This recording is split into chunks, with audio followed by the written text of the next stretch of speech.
नमस्कार मित्रांनो, माझ्या स्क्रीनवरती आपण पाहू शकता महाराष्ट्र शासन कृषी विभाग तालुका कृषी अधिकारी म्हसळा जिल्हा रायगड हे नोटीस हे पत्र जरी म्हसळा तालुक्यातील नागरिकांसाठी असले तरी हे इतर सर्व तालुक्यांना, इतर जिल्ह्यांना, इतर राज्यांना सुद्धा लागू आहे. आपण हे पत्र म्हसळा तालुक्यात असल्यामुळे म्हसळा तालुक्याच्या लोकांना निदर्शनास घेऊन माहिती सांगणार आहोत. परंतु ही प्रत्येक शेतकऱ्या, प्रत्येक सातबाराधारकाला, प्रत्येक PM किसान समृद्धी योजनेच्या लाभार्थ्यांना लागू आहे.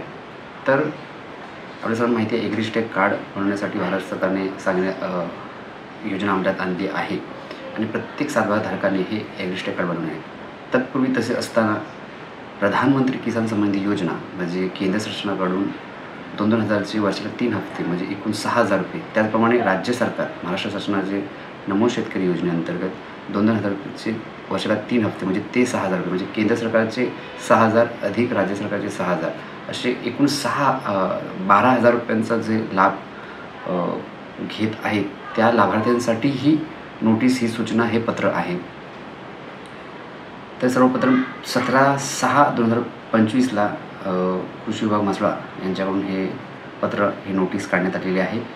म्हसळा तालुक्यातील नागरिकांना ही नोटीस, हे पत्र आपल्या ग्रामसेवक, कृषी सहाय्यक, तलाठी किंवा अन्य आपले जे कोणी गावचे पुढाकारी असतील त्यांच्यामार्फत ही मिळाली असेल. जरी मिळाली नसेल तरी काही हरकत नाही, आपल्याला या व्हिडिओच्या माध्यमातून माहिती पुरवली जात आहे. तर ही नोटीस एकंदरीत अशा प्रकारची आहे की प्रत्येक प्रधानमंत्री किसान सन्मान योजनेचा जो व्यक्ती लाभ घेत आहे तालुक्यातील, त्या प्रत्येकाने ॲग्रिस्टेकची नोंदणी करणे गरजेचं आहे.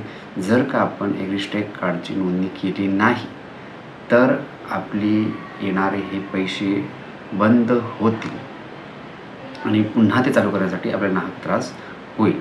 त्यामुळे प्रत्येकाने ॲग्रिस्टेक कार्ड बनवणे आहे. प्रधानमंत्री किसान सन्मान योजनेचा लाभ घेत आहेत त्यांनीसुद्धा करायचं आहे, ज्यांनी नाही घेत आहेत त्यांनीसुद्धा करायचं आहे. म्हणजे कंपल्शन PM किसान प्रत्येकाला कंपल्शन आहे. परंतु प्रधानमंत्री किसान सन्मान योजनेचा आपल्याला लाभ जर थांबवायचा नसेल तर मात्र आपल्याला हे लवकरात लवकर करून घ्यावं लागेल, अन्यथा आपली योजना ही स्टॉप करण्यात येईल.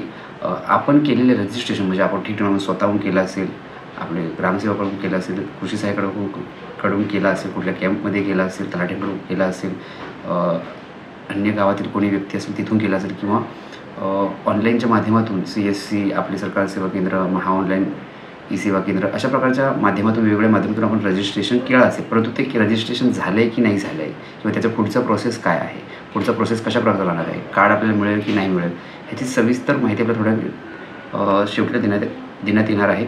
आपण स्वतःसुद्धा चेक करू शकता की आपलं रजिस्ट्रेशन झालं आहे की नाही झालं. तत्पूर्वी आपण बघू शकता म्हसळा तालुक्यातील बरेचसे नागरिकांचे हे पत्राच्याद्वारे त्यांना नोटीस काढण्यात आलेलं आहे, सूचना देण्यात आलेल्या आहे. त्यामध्ये आपण बघू शकता देवघर कोंड, मी गावांची नावे आपल्याला देईन कारण का खूप नावं काय आपल्याला वाचता येणार नाही. देवघर कोंड, वावे, वरनाट, वरवटणे, वारळ, विचारवाडी, वांगणी, वाघाव, तुरुंबवाडी, तोंडसुरे, ठाकुरोळी, ताम्हाणे शिर्के, ताम्हाणे करंबे, तळवडे, सुरई, सोनघर, सावर, सांगवड, संदेरी, साळविंदे, सकलग, रुद्रवट, रोहिणीकोंड, सरवर, रिवळी, रातिवणे, पळसप, पेडंबे, पाष्टी, पांगळोळी, पांढरे, पाणवे, पाभरे, निगडी, नेवरुळ, मोरवणे, मसला, मेंदडी कोंड, मेंदडी, मांदाटणे, मोहम्मद खानिकार म्हणजे अमशेद, लेप, लिपणी, कुडतुडी, कुडगाव, कृष्णानगर, पोझरी, कुळवट, कोळे, कोबल, खरसई, खारगाव खुर्द, खारगाव बुद्रुक, करवते, खांडोशी, खामगाव, केलटे, कणघर, कांदळवाडा, काळसुरी, जांभूळ, गोंडघर, घुम, घोणसे, गवळवाडी, गडदाव, गणेशनगर, ढोरजे, देवघर कोंड, देहेम, दगडघुम, चिरगाव, चिखलप, चिंचोडे, बेकऱ्याचा कोंड, बापट, बनोटी, बंडवाडी, आंबे, आगरवाडा, आडी ठाकूर, आडी महाड, खाडी अशा प्रकारच्या एकूण आपल्या म्हसळा तालुक्यातील 2389 शेतकऱ्यांचे ॲग्रिस्टेक कार्ड बनवणे, जे प्रधानमंत्री किसान सन्मान योजनेचा लाभ घेत आहेत आणि त्यांचं बनवण्याचं बाकी आहे. हे 17/6/2025 रोजीपर्यंतची यादी आहे. जर याच्यानंतर आपण बनवलं असेल तर काही हरकत नाही, आपल्याला काही काळजी करण्याची गरज नाही. परंतु आपलं ते रजिस्ट्रेशन झाले की नाही झाले ते आपण मात्र चेक करू शकता. तत्पूर्वी या व्हिडिओला जास्तीत जास्त लोकांपर्यंत पोहोचवा, नाही तर आपल्या बऱ्याच जणांना ही माहिती पोहोचत नाही आणि त्यामुळे मग त्यांचा लाभ बंद होईल आणि त्यांना मग नाहक त्रास होईल पुन्हा योजना चालू करण्यासाठी. आपण जे फार्मर आय डी म्हणजे फार्मर आय डी, शेतकरी I D, AgriStack card, central I D हे एकच आहे.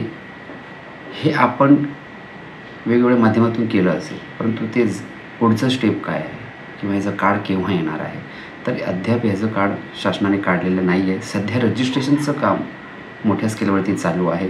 एकदा रजिस्ट्रेशन झाले व्यवस्थित की मग आपल्याला ते ऑनलाईनच्या माध्यमातून, ऑफलाईनच्या माध्यमातून ऑप्शन्स अवेलेबल करणार आहेत प्रिंट करण्याचे कार्ड. तत्पूर्वी आपण जे रजिस्ट्रेशन करतो आहे हे आपल्या गावच्या तलाठ्याच्या पोर्टलवरती जातं. तिथे तलाठी त्याला व्हेरीफाय करतं की आधार कार्डवरील व्यक्ती आणि रेशन कार्ड सातबारावरील व्यक्ती हा एकच आहे का, आणि त्याने मग ते अप्रूव्हल केलं जातं आणि त्यांच्या पुढे मग ते अप्रूव्हल होऊन आपल्याला ते एक स्टेटस तिथं दिसतो की अप्रूव्हल आहे की पेंडिंग आहे. अप्रूव्हल होण्यासाठी साधारणतः आपण ज्या दिवशी रजिस्ट्रेशन केलं असेल त्याच्या महिन्याच्या कालावधीमध्ये आपलं हे अप्रूव्हल होणार आहे. जर का 2-3 महिने झाले असतील तरीसुद्धा आपलं पेंडिंगमध्ये येत असेल तर आपले काही कारणास्तव ते व्हेरिफिकेशनचं राहिलं असेल, त्यामुळे आपण आपल्या गावच्या तलाठ्यांना संपर्क जरूर करावे.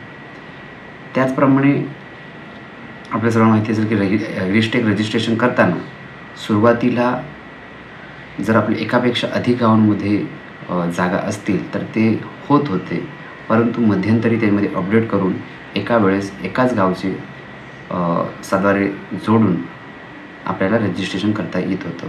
परंतु एकापेक्षा जास्त जर गावामध्ये आपली जागा असेल तर सुरुवातीला आपण एका गावाची सातबारे जोडले असतील, ते अप्रूव्हल झाल्यानंतर लवकरच ह्यामध्ये अपडेटचा ऑप्शन येणार आहे.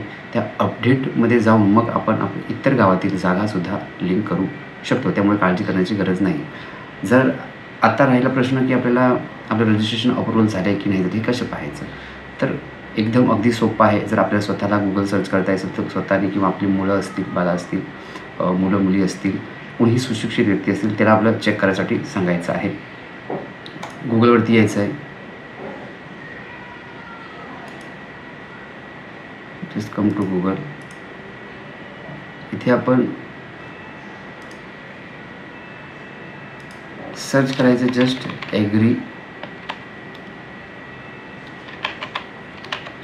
ॲग्रिस्टेक सर्च करायचं आहे. ॲग्रिस्टेक सर्च केल्यानंतर ही पहिलीच वेबसाईट येईल mhfr.agristek.gov.in. हिच्यावरती क्लिक करायचं आहे.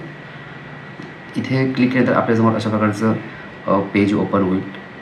यामध्ये आपल्याला इथे पाहू शकता चेक एनरोलमेंट स्टेटस असं लिहिण्यात आलेलं आहे. याच्यावरती आपल्याला क्लिक करायचं आहे. त्यानंतर इथे आपण पाहू शकता एनरोलमेंट आय डी आणि आधार नंबर.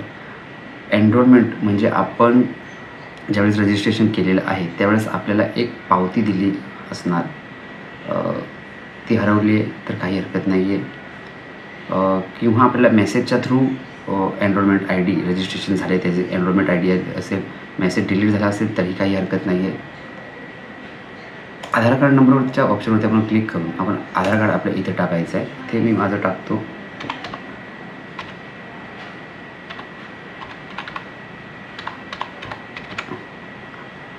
सॉरी 473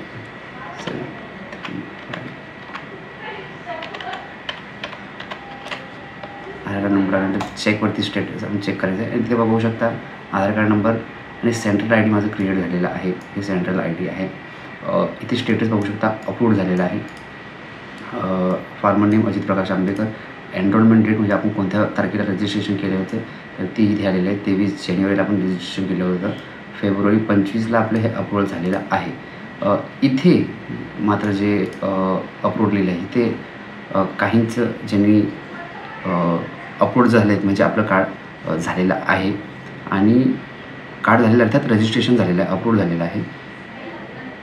काहींच्या केसमध्ये इथे पेंडिंग असू शकते पण ते काहीच दिवसानंतर आपले रजिस्ट्रेशन होऊन जाणार. जर का 1.5-2 महिन्यापेक्षा जास्त झाले तर मात्र आपण आपल्या जिथे रजिस्ट्रेशन केलं असेल तिथे किंवा आपल्या गावच्या तलाठ्यांना इन्क्वायरी करायची आहे. ते आपल्याला या संबंधित व्यवस्थित माहिती सांगतील.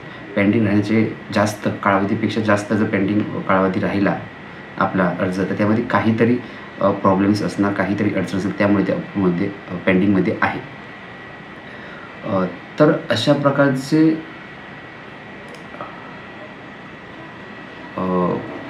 माहिती आपल्याला रेग्युलर मिळत राहील शासकीय योजनेची आणि शासकीय विविध माहिती तर दिली जाईल, पूर्ण करण्याचं कामसुद्धा केलं जाईल. आता ह्यामध्ये जे यादी आहे ह्यामध्ये माझं नाव आहे की नाही हे कसं पाहता येईल तर आपण आपल्या गावच्या कृषी सहाय्यकांना किंवा तलाठ्यांना यासंबंधी संपर्क करू शकता. ते आपल्याला याची कल्पना देतील.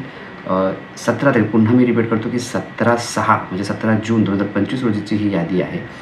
याच्यानंतर आपण जर केलं असेल तर काही काळजी करण्याची गरज नाही आहे. आपण आपले ऑनलाईन स्टेटस ज्याप्रमाणे दाखवलं गुगलवरती जाऊन ते चेक करू शकता. जरी असं असले की 7/12 धारका PM किसाननी ही आजचा व्हिडिओ जर PM किसाननी वाल्यांनी आपलं रजिस्ट्रेशन करायचं आहे तरी प्रत्येक 7/12 धारकांनी सुद्धा ॲग्रिस्टेकचं रजिस्ट्रेशन करायचं आहे. आपण जर केले नाही तर इतर बरेचसे लाभ आपल्याला त्याच्यापासून आपण वंचित राहू शकता. आपण आपला देश हा डिजिटलाइज होतो आहे आणि ह्याच्यामध्ये आपण प्रत्येकाने सहभाग घेतला पाहिजे. या संबंधीचा एक स्पष्ट अजून डीपमधला व्हिडिओ काही सिक्रेट्स या अंतर्गतचे आपण या आपल्या चॅनलच्या माध्यमातून शेअर करणार आहोत. यासाठी आपण या व्हिडिओला जास्तीत जास्त लोकांपर्यंत शेअर करा. आपल्या चॅनलला सबस्क्राईब करा. सबस्क्राईब करून फॉलो करा, बेल आयकॉनला प्रेस करा. थँक्यू.